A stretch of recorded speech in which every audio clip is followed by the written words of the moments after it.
Smart commerce and management hub లో ఇవాళ మనం బీసీజీ మ్యాట్రిక్స్ అంటే ఏంటో చూద్దాం. ఈ బీసీజీ మ్యాట్రిక్స్ నే ఫుల్ ఫామ్ ఏంటి అంటే బోస్టన్ కన్సల్టింగ్ గ్రూప్ మ్యాట్రిక్స్. ఓకేనా? ఈ బోస్టన్ కన్సల్టింగ్ గ్రూప్ మ్యాట్రిక్స్ లో ఏం చెప్పారంటే ఒక ప్రొడక్ట్ యొక్క మార్కెట్ గ్రోత్ ని బట్టి మరియు మార్కెట్ షేర్ ని బట్టి ప్రొడక్ట్స్ అనేవి 4 కేటగిరీస్ గా డివైడ్ చేశారు. ఓకేనా? ఫస్ట్ కేటగిరీ ఏంటి అంటే స్టార్స్.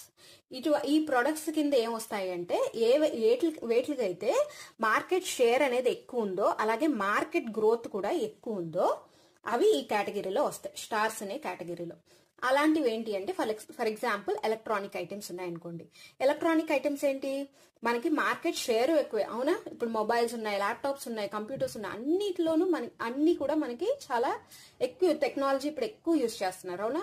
సో మార్కెట్ షేర్ ఎక్కువ, అలాగే మార్కెట్ గ్రోత్ కూడా, కస్టమర్స్ కూడా ఈజీగా అలాంటి ప్రొడక్ట్స్ ని యాక్సెప్ట్ చేస్తారు. So they are the leading products అనమాట. సో ఇలాంటి వాటిలో మనకి ఇన్వెస్ట్మెంట్ చేస్తే ఇంకా మార్కెట్ గ్రోత్ అనేది పెరుగుతుంది, అలాగే మార్కెట్ షేర్ కూడా పెరుగుతుంది. Next the cash cows. Cash cows అంటే ఏంటంటే ఇటువంటి ప్రొడక్ట్స్ ఏంటంటే మార్కెట్ షేర్ ఎక్కువ ఉంటుంది కానీ గ్రోత్ మాత్రం కొంచెం స్లోగా ఉంటుంది. మార్కెట్ షేర్ ఎక్కువ ఉన్న ప్రొడక్ట్స్ ఏంటంటే ఫర్ ఎగ్జాంపుల్ ఫుడ్ ప్రొడక్ట్స్ ఏంటి ఎప్పుడు డిమాండ్ ఉంటుంది, ఓకేనా? అందుకని ఏంటి మార్కెట్ షేర్ ఎక్కువ, అది మన బేసిక్ నీడ్ కాబట్టి.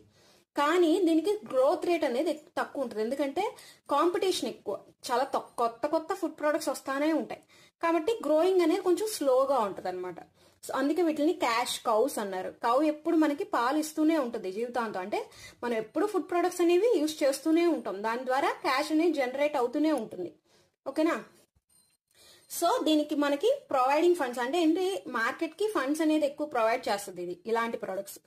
నెక్స్ట్ ది క్వశ్చన్ మార్క్స్ కింద ఎలాంటి ప్రొడక్ట్స్ కేటగిరీ వస్తుంది అంటే ఏవైతే మనకి లో మార్కెట్ షేర్ ఉంటుంది కానీ గ్రోయింగ్ మార్కెట్, అంటే ఏంటి మార్కెట్ గ్రోత్ కస్టమర్స్ యాక్సెప్ట్ చేస్తారు కానీ దీని యొక్క మార్కెట్ షేర్ అనేది తక్కువ, అంటే మార్కెట్ లో ఆ ప్రొడక్ట్స్ అనేవి తక్కువ. ఫర్ ఎగ్జాంపుల్ ఎలక్ట్రానిక్ బైక్స్ తీసుకోండి, నార్మల్ బైక్స్ తో పోలిస్తే ఎలక్ట్రానిక్ బైక్స్ అనేవి షేరింగ్ తక్కువ మార్కెట్ షేర్, కానీ అది గ్రో అవుతుంది ఎందుకంటే కస్టమర్స్ యాక్సెప్ట్ చేస్తారు.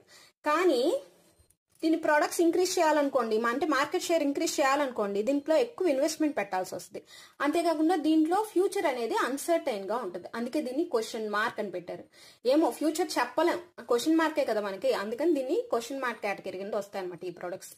నెక్స్ట్ ఇది డాగ్స్ అంటే లీస్ట్ అనమాట, ఎందుకంటే దీనికి మార్కెట్ షేర్ తక్కువే అలాగే గ్రోత్ రేటు తక్కువే. For example land line phones, ఇప్పుడు నేను తీసుకొచ్చి ల్యాండ్ లైన్ ఫోన్స్ అనేది ఇంట్రడ్యూస్ చేస్తున్నాను అనుకోండి మార్కెట్ లోకి, వెంటనే నాకు గ్రోత్ ఉంటుందా?